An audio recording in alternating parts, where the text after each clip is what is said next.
మంచిర్యాల జిల్లా మందమర్రి కామాక్షి అమ్మవారి ఆలయంలో గ్రీన్ ఇండియా ఛాలెంజ్ కార్యక్రమంలో భాగంగా మందమర్రి కామాక్షి ఆలయంలో మొక్కలు నాటిన చైర్మన్ సతీష్ భవానీ రాజా దంపతులు పర్యావరణ పరిరక్షణ ధ్యేయంగా సాగుతున్న గ్రీన్ ఇండియా ఛాలెంజ్ మందమర్రిలో ఉత్సాహంగా సాగింది.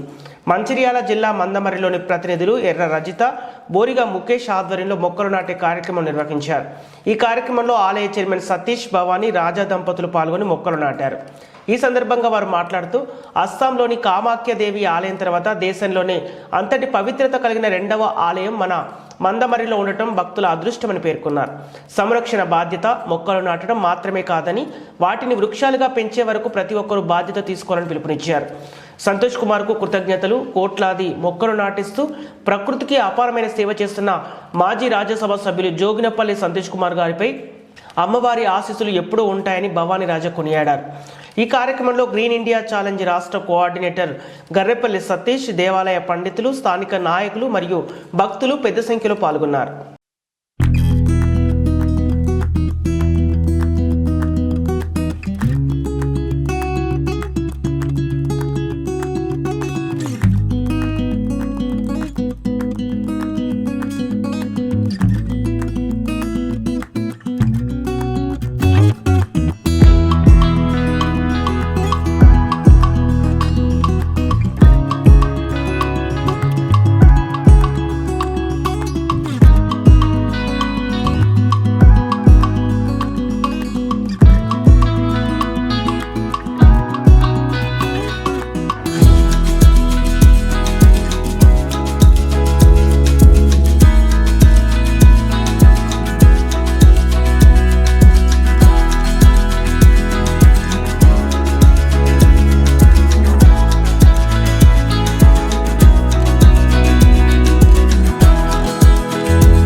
అండి గ్రీన్ ఇండియా సంతోష్ కుమార్ గారి టీం తరపు నుంచి సతీష్ గారు ఈరోజు మందమర్రిలో ఉన్నటువంటి కామాఖ్య దేవాలయంకి రావడం జరిగింది. కావున ప్రకృతిని అలంకరించడానికి చెట్టు నాటడం జరుగుతుంది. వాళ్ళు కొన్ని కోట్ల నాటి చెట్లను నాటారు.